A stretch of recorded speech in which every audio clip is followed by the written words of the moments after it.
These are three powerful advocates who become essential voices for their respective corners of South Africa. First, we have a man who's part of the furniture of our democracy, Dr. Corné Mulder. He's the longest serving member of parliament with over 36 years of uninterrupted service. And he's sane. But he's not just a political survivor, he's a constitutional scholar who earned his doctorate in law at the age of 26 and was deeply involved in writing sections of South Africa's new constitution.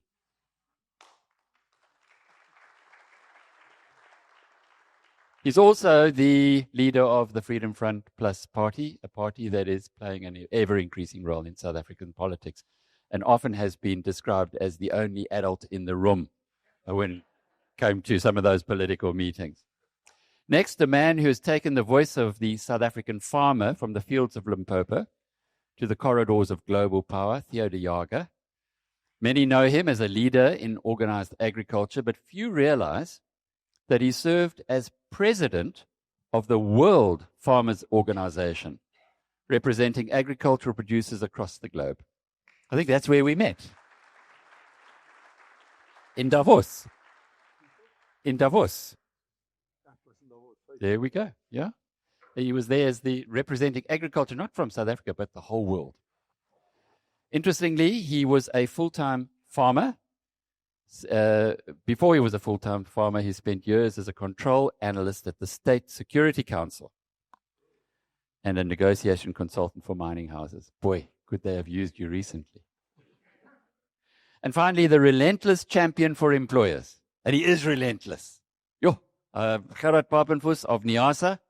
He's the voice holding the line for business, big and small. While he's now a formidable opponent of restrictive labor policies, his background isn't what you might expect. He's got a passion for writing and poetry, and in a former life was a newspaper editor who would occasionally publish his own poems on the pages he edited. This BizNews production is brought to you by Brenthurst Wealth. Building wealth and protecting legacies since 2004. Invest better with Brenthurst. So there's the three amigos who have been called treasonous, dreadful, unpatriotic to our country. Corné, you sit with these guys who've been accusing you of that in Parliament for 36 years. What are they getting at? Alec, thank you for the opportunity. It's a privilege to be here with my two colleagues. I must just start off by saying that the reference of amigos are not so well received in the United States in the Trump administration. You'll understand what I'm saying. But when we came back, we earned the title of being three amigos. Now, we live in a very interesting time, a fantastic time at the moment. And I know there's a lot of negativism and people sometimes become despondent. The three of us brought a message of absolute positivity. And that's what we also took to the United States. We didn't go there, and that specifically, you remember, before we went, some other delegations did go to the United States prior to our visit. We didn't decide that we would like to go. We were invited to come to the United States. And we were presented there as an Afrikaner leadership group. And we said from the beginning, we realized we don't represent all Afrikaners. But we didn't go there just to purely represent the Afrikaner. We represented South Africa. And we were a little bit arrogant. When we got there, we said to the Americans, the problem at home is there's a vacuum of leadership in South Africa. And the three of us intend to step into that vacuum and give leadership on behalf of the country. And that was very well received in the United States, I can assure you. Because you must remember, not long before we went, there was this visit to the Oval Office by another delegation. And I said to the Americans, I was wondering what the viewership was of that specific meeting. We told the Americans, and you could assist us, we need to print a T-shirt, which will be very popular, and it should only say, "Dim the lights." I believe that will be quite popular if we try to do that. No, the difference is this, and that's an interesting thing, Alec. Some of the other delegations that went and came back were accused of being treasonous, of being disloyal to South Africa. We did not have any of that. None whatsoever. Why? We did not go there to slander anyone. We did not go there to break down our country or to do anything negative. We went with a simple message. South Africa can and should be a model, fantastic country, and we should be a winning nation. That's what we want. However, there are some challenges that needs to be addressed. And then we started unpacking those kind of challenges. And we found a very accommodative audience, be that in the White House, in the Senate, at the State Department, at the House of Representatives, everywhere we went. And that was a constructive and a positive message. There was no negativity, and we came back. And unlike some of our friends and colleagues in other delegations, we are currently not being investigated for high treason. Maybe part of that is 37 years experience in Parliament. I know how to deal with those guys. Let me stop there. Theo, you've operated on a global stage, as I mentioned in the introduction. So you know not just the Americans, but people from all over the world. When you went there into what for many South Africans would appear to be the lion's den, how were you strategizing to get the best possible deal for our country? It did not all start with a flight ticket to Washington. It actually started in Gerhard's office on a Sunday afternoon. It was about a week before the president and Johan Rupert and the golfers went across. We were asked by a group of business people in Washington to write a letter from a business angle to say the policies in our country is restricting entrepreneurship in this way and this way, and they committed to have that letter on Trump's desk in the week or the few days before President Ramaphosa got there. So we sat until late that evening. If you want to write a letter, you should get one to write it. It's not that easy to write it amongst three. We actually had more people assisting. And it was from that letter that the invitation came. Now, what did the letter say? Well, we said, you have no idea how hard it is to do business here under these conditions. You have no idea of the risks involved in this policy environment. And we need policy changes. And it's hard to bring it about through the political process here because of the numbers and the kind of government we have now. A coalition government or a government of national unity is always a weaker government. And we can't wait until the next election. So we need assistance from elsewhere too. But we also said we want to bring a value proposition. If your problem is in the USA and in Europe that people are flocking onto your shores because they are running away from poverty and hunger, we come from a continent where we know poverty and hunger.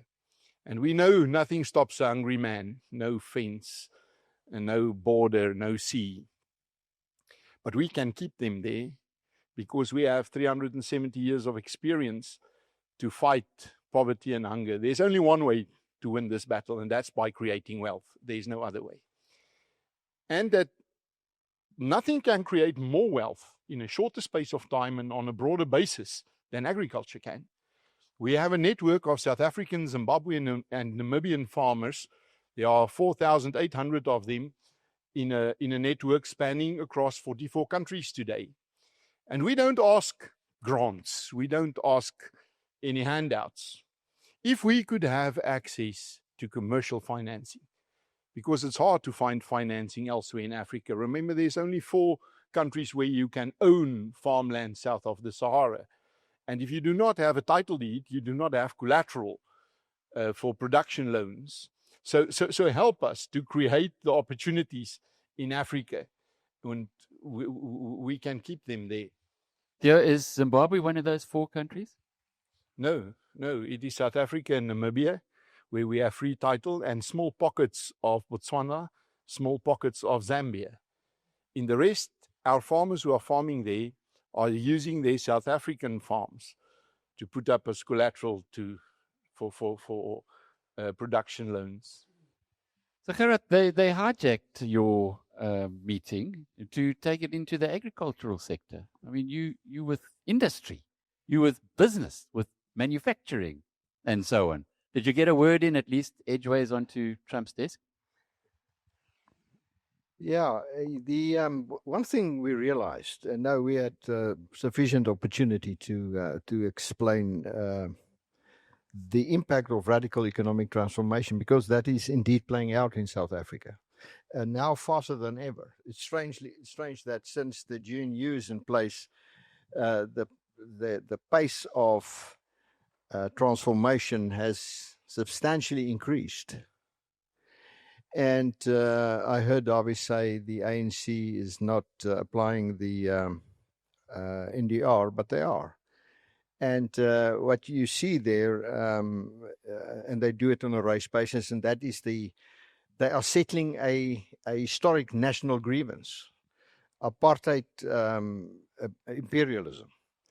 And so I think the thing that we confirmed, because the Americans know everything what's happening, and they know more than what we know. And so, I think they know these things, but I think we brought some emotion to them, how it works, what the impact is of BE, what it means on the ground, and now employment equity. That the prospects of a white person is limited to get work, and it will substantially increase over the years to come if this thing is happening. And so if you are forced out of the workplace and you start your own business, then soon you'll be faced with a situation where you will have to get in a partner, not of your choice.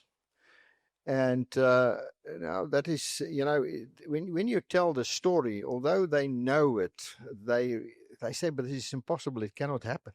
How can it happen? They don't understand this principle. So although they know it, they don't know the emotion, the raw emotion behind this. When Trump was standing there to tarmac right at the beginning, where he said there are terrible things happening in South Africa. And he said two things. There's a genocide happening. And he also said there are expropriation of land without compensation. He was challenged. They said, but what? It's not happening. Well, what he knows is not what he reads in newspapers. They don't only read what's happening here. They listen to the ANC. They know what's happening in the inner circles of the ANC. They hear what they're planning. So, typical Trump, I think they tried to explain to him what's happening, and he listened for 30 seconds, and he says, no, I hear enough, and I see what they're doing, and he said what he said. The point is they know what's happening, and they do not find this, that is totally unacceptable for them. But so, yeah, and we had ample opportunity from platform to platform, the three of us. He's excluded from that. No, the three of us repeated this message on each and every platform in each and every meeting. Corné, it's so interesting when you listen to members of the public. They make assumptions of people who are speaking out. Oh no, he's stupid. He doesn't know what's going on. Trump hasn't got a clue what's happening. And then you get these teenage scribblers who repeat that kind of assumption. And it often surprises me. Socrates said the beginning of wisdom is to realize that you know nothing. But it's almost like we've got an infestation of people who know everything. Now, how, from your perspective, do you, two big things. Darby Root spoke about the National Democratic Revolution and what Anthea Jeffrey has been, what she spoke about here in fact, in this session in March, that it is alive and well, and we've heard Gerhard say the same thing. Not everybody agrees that is the case. So starting with that. But the second thing is what Gerhard now said about Trump being well informed. You've had enough time to engage with the man, to engage with other people around him. Does he know what's going on, or is he just shooting from the hip? You don't become president of the United States if you don't have something in you that is strong, and you don't just become president. And the interesting thing is, I think in his first term as president, he came in as a business person from the outside. He was not a politician, and he found it overwhelming. And obviously, everybody was out to get him. When he came in for his second term, he's determined to do what he wants to do. Whether we like it or not, he's determined, and he's going to do that. And he started off at an immense pace. That is where it basically started. If you remember correctly with regard to South Africa, he started off in the beginning of the year when he issued that executive order. We were all asleep on a Friday night. It was Friday afternoon in the United States. When we woke up on the Saturday morning, there was that executive statement. And I sometimes say, if you look at the executive statement, he dealt with the claim of genocide, the claim of different things, expropriation, etc. But I think the most vital mistake the ANC government made, why did Trump put his magnifying glass on South Africa, was because of the court case against the State of Israel. And if you understand the international political sphere and the influence of Israel and the Jewish community internationally, you'll understand why. So the reality is that these things are playing out. Trump knows exactly what he's going to do. He's absolutely determined. And I must say, we were really welcomed with open arms. The people that assisted us in Washington said, and those were people who were in South Africa's Foreign Service prior to 1994 and after 1994. They've said they've never had it so easy to get doors to open for a delegation to get engagements when we went. And that was in the White House, in the Senate, in the House of Representatives, the State Department. We spoke to 4 policy institutes, 2 farming bureaus, some business people, etc. And the message that came from America across the board was, we want to engage with South Africa. We want to trade.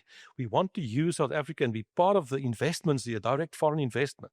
And you must remember now, from the Trump administration's perspective, they take note of what China is doing in Africa. And they want to counter that, not with aid, but with serious trade. South Africa remains the United States' biggest trading partner in Africa. So they want to reach out.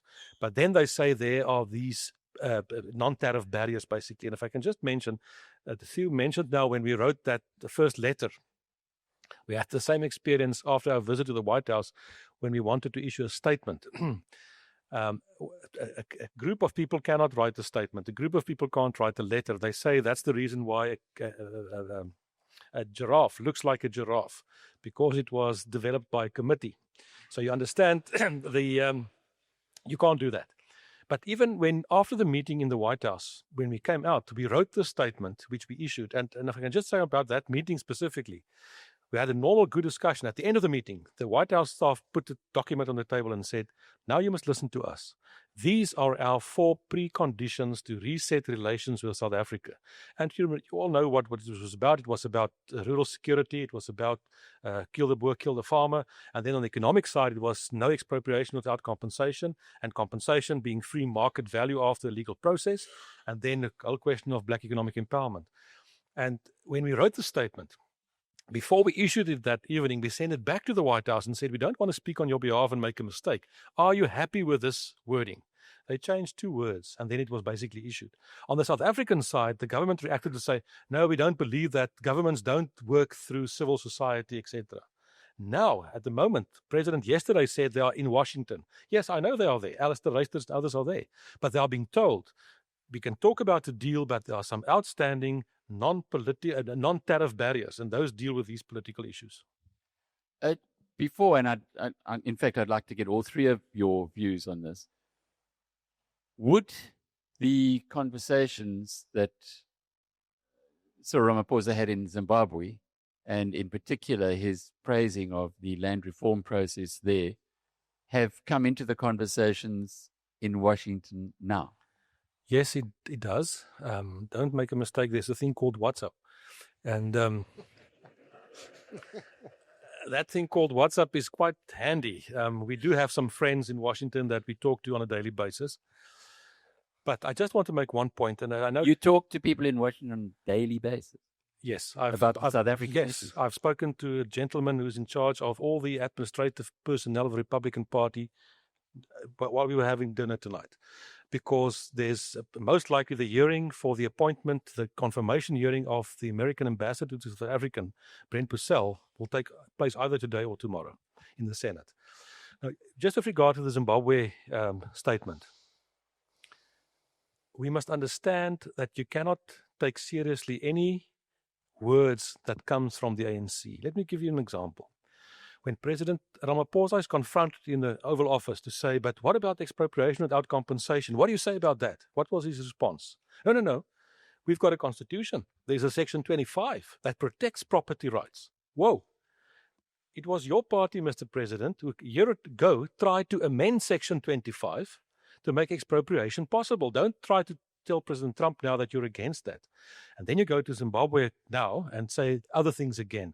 So words are there to be used depending on the situation at the moment. But obviously, the United States take these things seriously and they know exactly what's going on. What does your constituency, the agricultural, organized agriculture in South Africa, think about what the South African president said in Zimbabwe? My organization, SAAI, is the Southern African Agri Initiative. So our membership spans across the whole of Southern Africa. We are by far the biggest voice for farmers in Zimbabwe too. Not only the white farmers who are still farming there are still 126 of them, but also those who lost their land since 2000. But that's not where it started. It actually started with the 600 farms they took in Matabele land during the Gukuriundi massacres. And we also have them as members.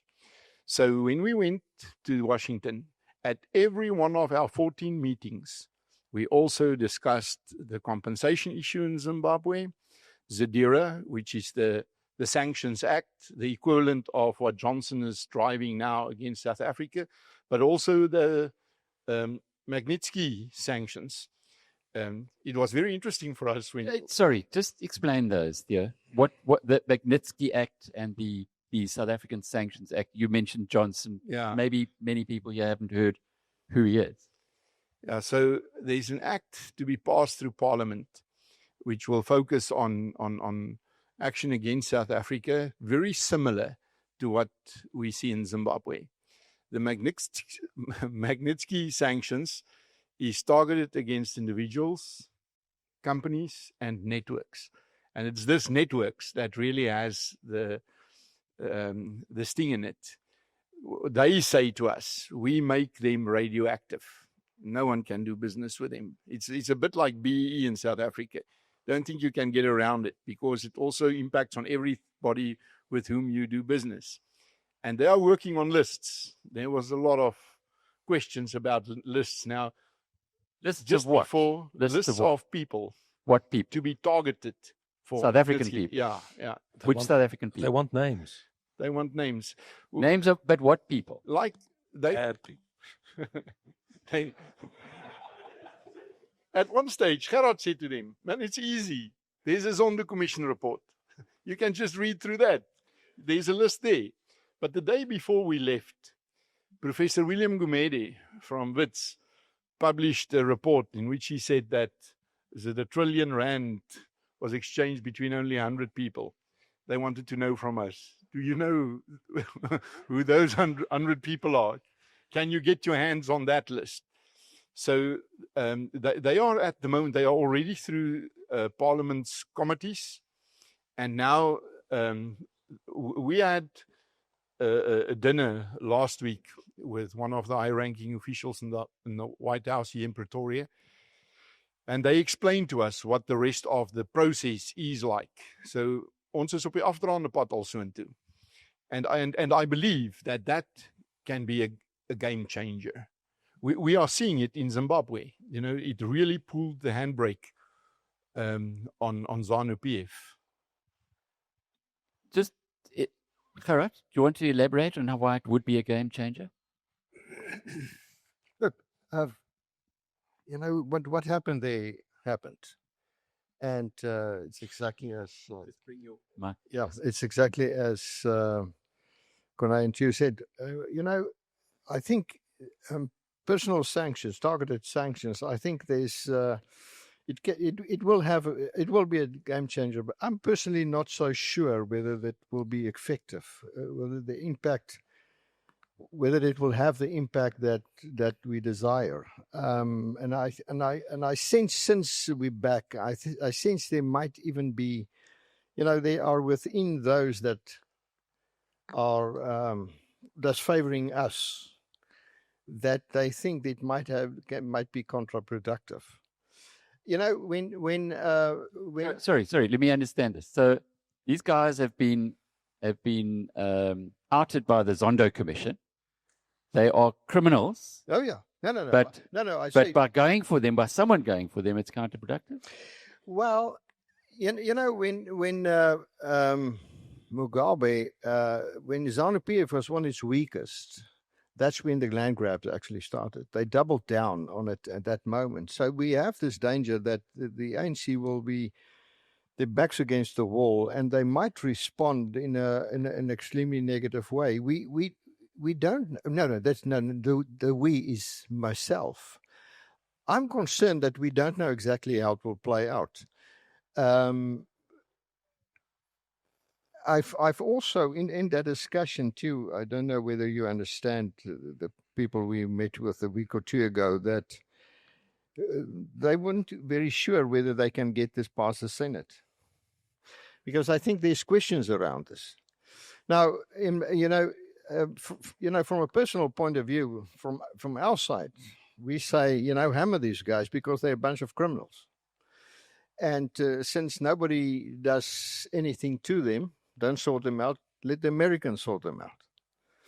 So it might be, but there might be a point that they feel they've got nothing to lose here, and that they turn. Well, they're already turning their eyes towards the east totally. I think they are doubling down. I think they've written America off. I think so. Corné? They are trying to make a comeback in terms of normalizing relations with the United States. That's why they send the head of the defense force to Tehran in Iran. And that's why they've got joint exercises with the Chinese Navy and the Russian Navy. No, they realize the importance of the United States. You cannot ignore the United States. The president yesterday in Parliament, in a response to a question, indicated that South Africa is about to appoint our new ambassador to the United States. He didn't mention a name. He said it will be somebody with experience, etc., etc. Let me take a guess. If I'm wrong, I'm wrong. If I'm right, you will know I told you so. I have an idea. It could be a gentleman called Martinus Kortbroek van Skalkwyk, but I'm not sure. You are joking. Well, let's wait and see. The announcement will be soon. No, I think You are joking? No, I'm not. You serious? I'm serious. Maybe I'm completely wrong. Then I'll accept that, but I may be right. Let's see. Would he be on the short list? He is on the short list. What's his credentials? His credentials is that he was an ambassador, I think, in Rome or Athens, and then in Australia, and he joined the ANC. That's a very good CV to hand in. No, it's a possibility. No, I think the reality is that the ANC is trying to track a little bit back with regard to the United States, but it's not going to be that simple. Trump is very adamant, and if you look at Africa, for example, there are only 3 countries in Africa that's got the maximum tariffs: South Africa, Nigeria, and I think Lesotho got 30%. The rest got 15%. All our neighboring states in Southern Africa has got 15%. I think the Trump administration is determined to make a point. Let's get back to that question that I had earlier, which we didn't get to. Your constituency, the farmers of South Africa. These are the people who are ensuring that we're fed in this country. How are they feeling about the whole situation, and in particular in the light of the recent Zimbabwe land grab was a really good thing? Remember, food security does not mean that any country produces everything it consumes. No country does that today. Today, food security hinges on trade. Food security today means that the country must produce enough of that in which it has a competitive advantage, so that it can exchange from the food basket those products in which it does not have a competitive advantage. So trade is extremely important to us. And we produce in South Africa into 3 markets. Europe and the USA only produce into 2 markets, the middle class and the upper market. We also have a very big informal market, or the poorer section of the market. But you need to be able to trade. And although our trade in agricultural products, mostly wine and nuts and fruit, although it's only 4% of our total exports in agriculture, it's the most important 4% because it is a very affluent market. And we pleaded at every meeting that we should not punish farmers who are really supportive of US policies in general. So the farmers are holding their hearts for the impact of this trade or these tariffs. It knocks us out of the market, especially in macadamia nuts, almonds, and wine. And it's not that easy as the journalists make it, of finding alternative markets. One evening, we had a dinner with the business people who invited us and who asked us to write that letter. In the most expensive restaurant, when they gave us the menus, I said to them, we cannot order these steaks. So I asked our host, what would you recommend? But he went for an even more expensive one. But during the course of the evening, we realized that all of them have property in South Africa, Serengeti and there in Cape Town. All of them are importing food and doing the distribution in the US. So the one guy has a contract with Walmart. And they complained about how difficult it is for them to source in certain times of the year. When he heard that I also farm lychees, he said, I'll take every lychee you produce this year. Last year, I could not even meet 10% of my order. And it is so cheap. The fact is that now we will be more expensive than all our competitors in the Southern Hemisphere. So although the farmers in general, remember, in every country, no matter where you go in the world, farmers are the more conservative part of society.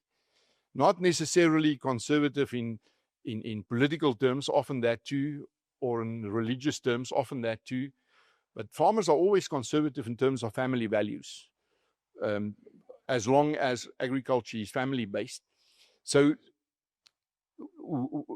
farmers in general is very positive about the impact of the second Trump administration on geopolitics, but we are bleeding because of these tariffs. And I've got to wonder what they say to you when they see you at meetings. You know, you guys, the 3 amigos, went off to Washington. You went to go and represent a constituency who've now been punished. Could they have not have got, I mean, do they not ask you, why didn't you get us a pass there? Well, we are still trying to get that pass. Hey, why do you think we took that guy for dinner? We are still, because there's not only one tariff. Cars only have 25%. Julle staal ouens at 50. Yeah. And raw materials go without tariffs. So we are trying to influence them to exclude agricultural products. But if they like you so much, not just to eat your steaks, but they like you so much there in Washington, why didn't they make an exception, Corné? If I may say, I think we must understand that the Trump administration is very serious about what they want to achieve. And it's unfortunate, but we have to bear it out. We all are going to suffer maybe for a short period because we need to get a regime change in South Africa. And in order to get that, they are putting a maximum pressure on the current ANC government. And they're not going to relinquish that. They're not going to step back from that. It may take a while. If I can use one example, and I said that during dinner to someone, I remember in the previous century, in 1985, the previous government, at that stage, and there were many circumstances and reasons for that, but at that stage, around 1985, the international community decided that the previous government, you are the bad guys. And from that moment on, it was a downward spiral to the end. And there was nothing you could do to change the perception. That is where the ANC is now. And they can try whatever they like. It's a downward spiral until the end. And unfortunately, we are all part of what may happen. The point that we made was don't punish our people, don't punish the good people in South Africa, focus on the leadership. And that's what they're exactly going to do with specialized, specific sanctions on leaders. Now, you've walked those corridors forever.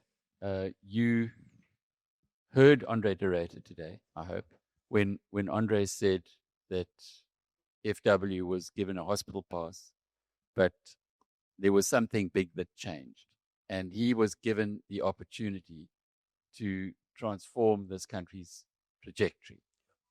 Is Ramaphosa able to accept that kind of guidance from who knows who, but No. somebody even from above? No, he's not able to do that. I'm absolutely, that's on the political side. I'm absolutely convinced the ANC is not able to self-correct. They will not do that. All the best arguments in the world will not convince them of a different path. No. The solution is somewhere else, and that somebody else, I think Davy mentioned it earlier today, the solution is at the ballot box. That's what you've got to do. There's no other way. That's a democratic way. We need to get, you remember in the last election, the party that won the election was the people that did not go out and vote. That's the challenge. We've got some questions. Talal Salim asks a question for you, Corné. What do people in the US political corridors think of Western Cape independence? You're in the right place. We are working on that as well. No, it's ironic. If we succeed in turning South Africa around, the idea and the notion of Western Cape independence will diminish. If we do not succeed in turning South Africa nationally around, it will obviously get stronger and stronger. But the reality is the answer lies in that kind of idea. Why should everything be centralized and not devolutionized and in terms of a federal kind of structure? So there's, on more than one occasion in the United States, they said to us when we spoke, and as I've said, we went there to say there's a leadership vacuum, we're going to fill that, and South Africa should have made a proposal in terms of a trade deal. We'll make one on their behalf. And quite often they said, you must think much bigger than poultry or this or that. Think in bigger terms. And that was part of our proposal, was to say we need to think in a geopolitical sense. For example, if you look at the United States in terms of what is in their national interest, there are 3 entry points into the Southern Atlantic. It's around Argentina, it's around the Cape of Good Hope, and it's through the Panama Canal. There should be a new agreement between those 2 countries, so those 3 countries, to say, how do we safeguard what's happening in the South Atlantic, because the Americans are very much aware of the threat from China, who's now developing a deep blue sea, a navy, etc. So I think in the end, if you need that kind of thing, you need one superpower, one sovereign big state to recognize that. Western Cape independence is a reality that could develop. It doesn't happen overnight. It could happen overnight. Let me use an example. When we saw what happened in KZN about 3 years ago, overnight, it was complete chaos. That was directed at businesses, etc. We know where we are. It could be tomorrow against minorities. And then overnight, something could happen in that instance. And who knows what could change in South Africa if Simonstown becomes a naval base in cooperation with the United States, and we have some nice aircraft carriers with lots of planes and stuff. This question is from Rob Hersov for the 3 Amigos. Have Ernst Rutz and I had a meaningful impact on our various US podcast tours? David Rubin, Patrick Bet David, Jordan Peterson, etc.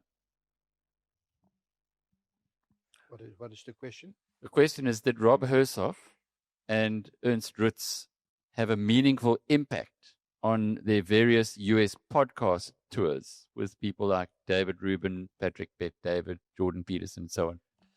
If I may, Absolutely. There's no doubt about that. The days of mainstream media, I won't say it's over, but I'll say it's very much limited.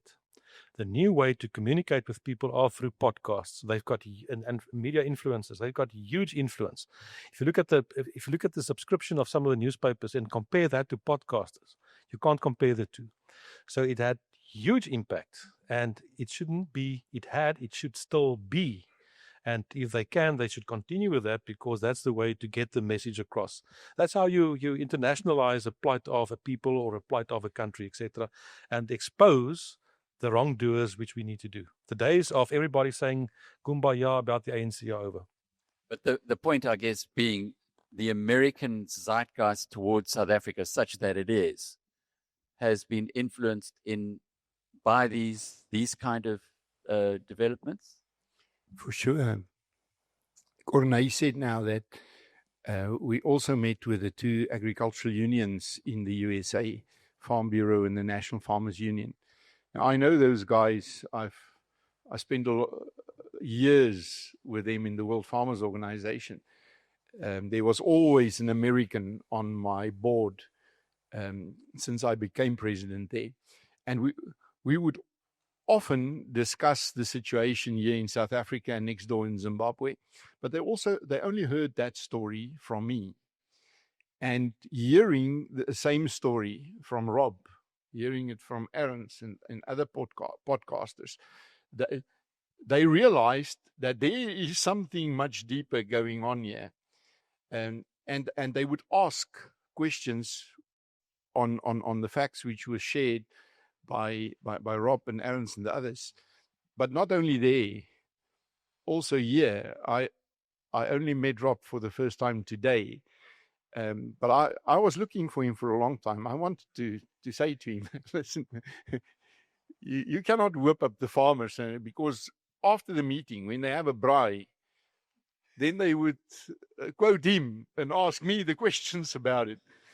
The impact of podcasts on the psyche of our farmers can never be underestimated.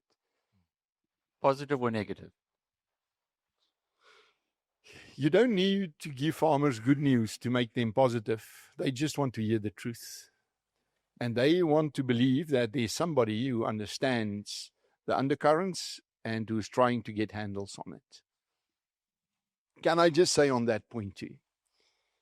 And I'm saying that insofar as I meet with farmers' organizations from Cape Town to Messina and from Durban to Port Nolloth every week of my life.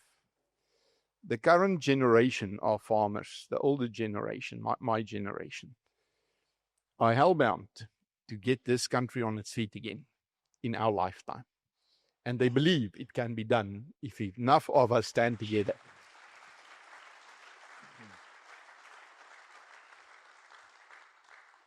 We turn up every day, don't we? We turn up every day. Gary Liebenberg's question, how many farmers do you think will take up the offer of refugee status and move across to the US? Can I also take the first bite on the apple there? When AfriForum and Solidarity said that they are not going to assist in this process because they want Afrikaners to stay here, we in SAAI, because we are involved with the farmers who are farming elsewhere in Africa, and we service embassies every week. We have created a capacity to service embassies. We decided that we will keep a list of those who want to go and keep contact with them. And we have just under 1,000 on that list at the moment, of which only 5 are really farmers, still active farmers. They are not really farmers who want to go. There are 3 groups on that list. The biggest group are youngsters who work there every year, the H2A program. We tried to keep track on them, and we thought there were 16,200 this year, but there are 25,000 of them. And they earn dollar there, and they come back with some money in the pockets. But much more important, they come back with valuable experience on high-tech machines, and they are exposed to management models on farms which is still unknown to us. And they feel they understand the system there. And, you know, the barriers to entry in our profession is so high now. It's nearly impossible for a youngster to start farming if you do not inherit the farm. So they want to stay there to be farmers. Then there's a smaller group, middle-aged people, heads of families who fell victim to BEE. They were middle management, silo or cooperative floor managers, and they've lost their jobs and they don't see a future for themselves here. They don't think they will get the job again because of BEE. And then there are those, it's fortunately a very small group, but a very significant group who were victims of farm attacks. There's the one guy, he farmed in the Sondagsrivier Valley. There was a farm attack and they killed his mom and his daughter. And then a year later, there was another one in which they killed his wife.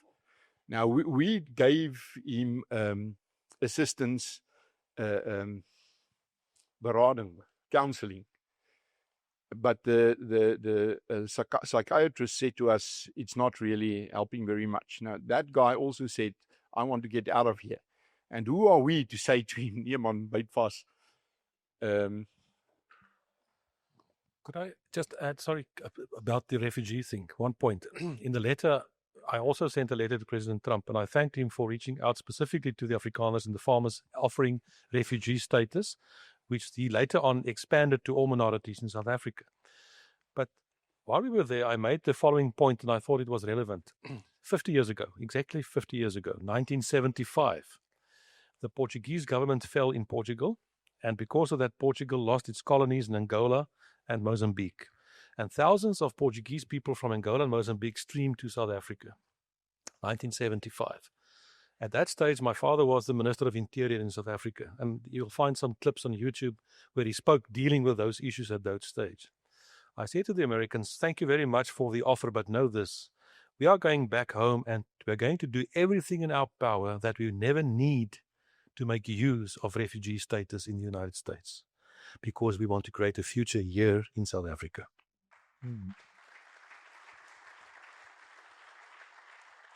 Gerhard, within the NEASA grouping, we were having a chat over dinner, and you said that 40 businesses a day from your members were a month were closing. Are those people who lose their businesses through poor economics or whatever other reason, are those people wanting to go over and take advantage of this refugee opportunity? I don't think so. There might be, but I don't pick up that that's the case.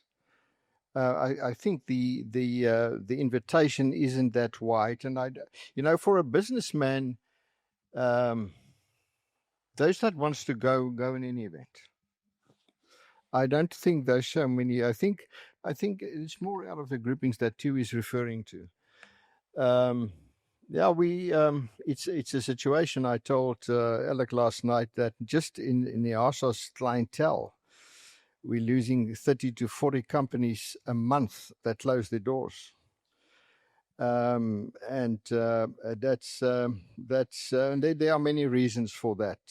It's overall poor economic, bad industrial policy that's causing that. And that's a discussion on its own. But I mean, it's tough. It's really tough. And and it's not only hitting white people. It's hitting everybody. It's hitting people on different levels of society in different manners. And but it's tough. Bruce Morgan's question is, the opposition parties are often not far apart. Why can the opposition parties not put their pride in their pocket and have a united effort to beat the ANC? Yes.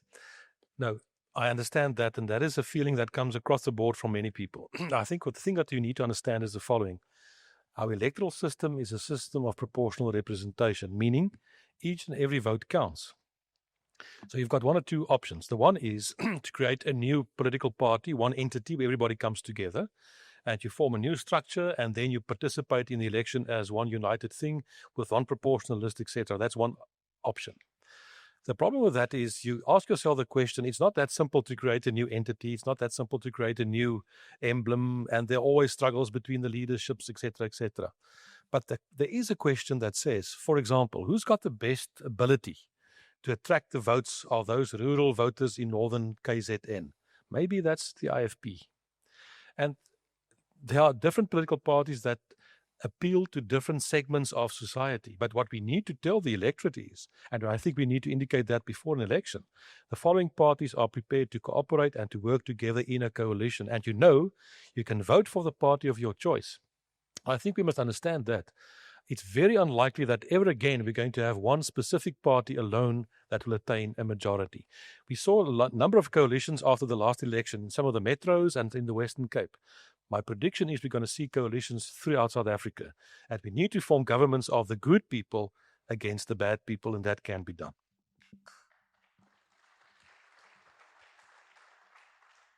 I've got to ask you about Action SA, and because before the election they would certainly have said anyone but the ANC, and now we've seen things have gone a little bit awry as far as that promise was concerned.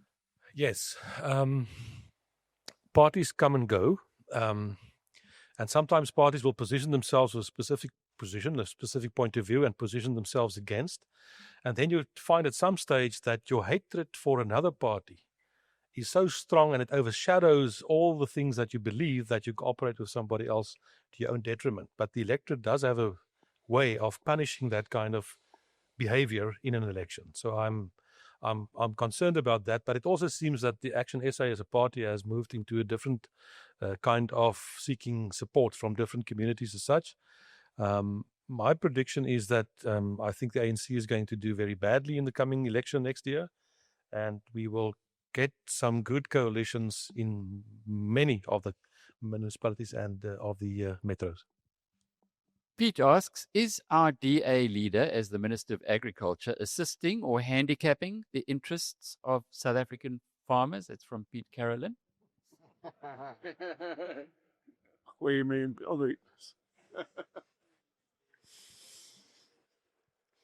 You know, agriculture is a business. Every farm is a business. And the business must be profitable. That's the most important part of it. So we are fighting for the profitability of our farms, especially the smaller and medium-scale farms. He's of course not answering that. And no, I'm on my way there. I'm trying to do it politically smart. Give me a chance. John denies that he knows you. Let me just help you. Let me tell you, I will answer you this way. Something which was wrong under the ANC is not right just because the DA is now the minister. We need a change of policies. We need policies which is conducive to profitable agriculture. And most certainly, threats of expropriation without compensation and BEE. I mean, how do you BEE a family farm? What's even the moral foundation of trying to put pressure on a family farm to get in partners? It's hard enough for a father and his son to farm together. What to say a partner which you did not want in this business?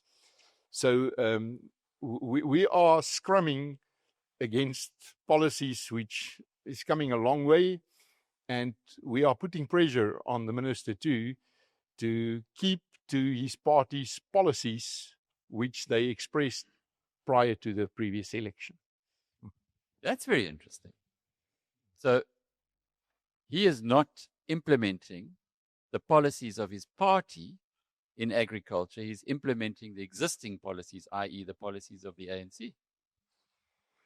What they say when we confront him, he says that there's muscle memory in his department.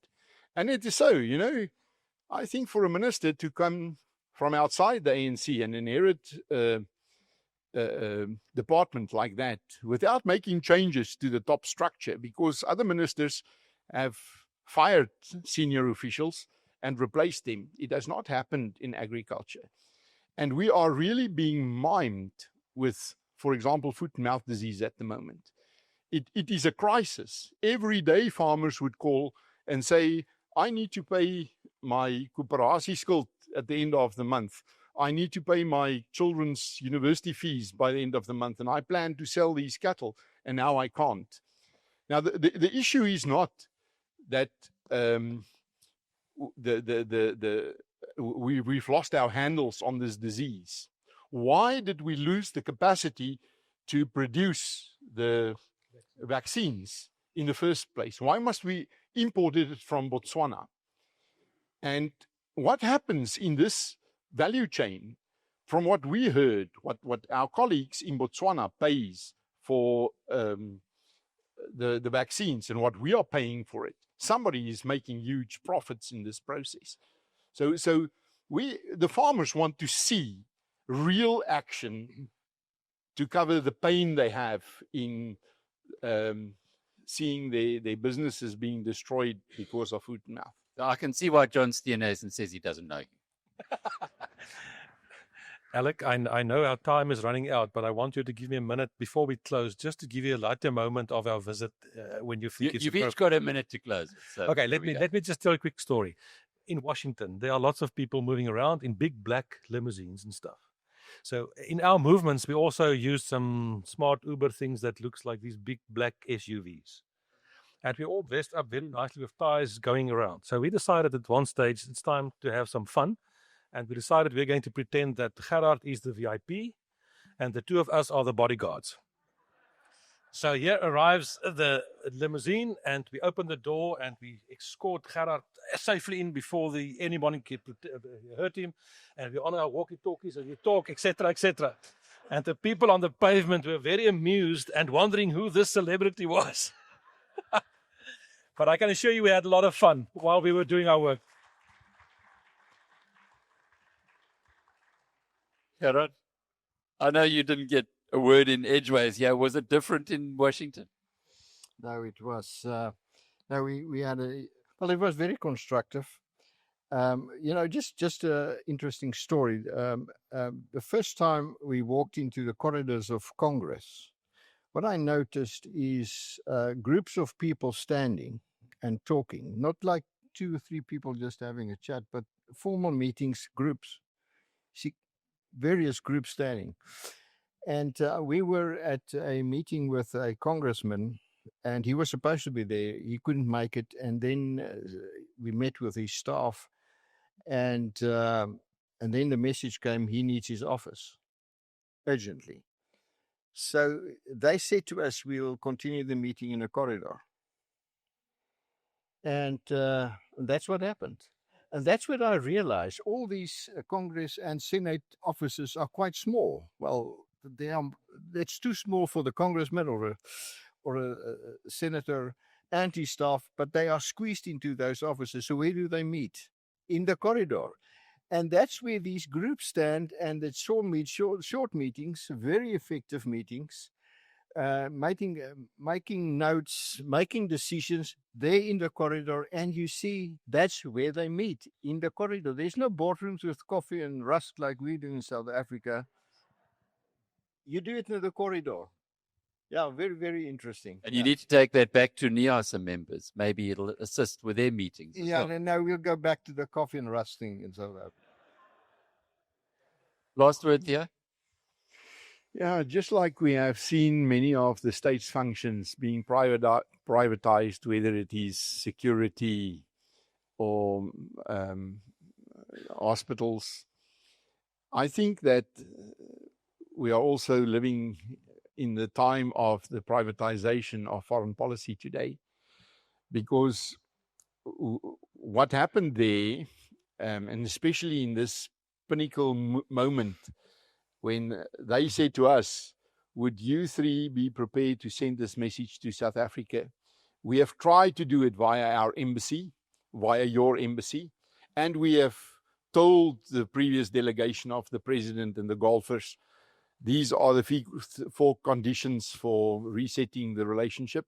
but we don't pick it up in South Africa. So will you convey this message?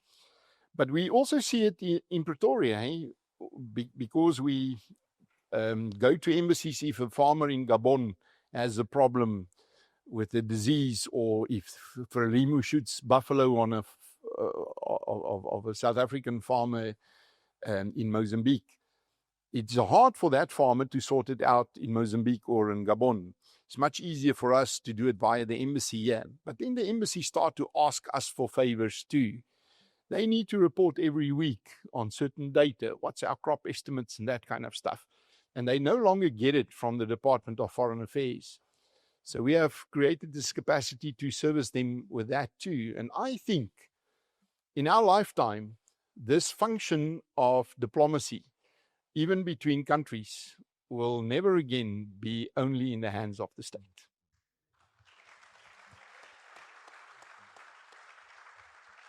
Well, gentlemen, the diplomatic mission, unofficial, not treasonous, served us well from what you've shared with us tonight. Thank you so much. Let's give them a round of applause. Thank you. This BizNews production is brought to you by Brenthurst Wealth. Building wealth and protecting legacies since 2004. Invest better with Brenthurst.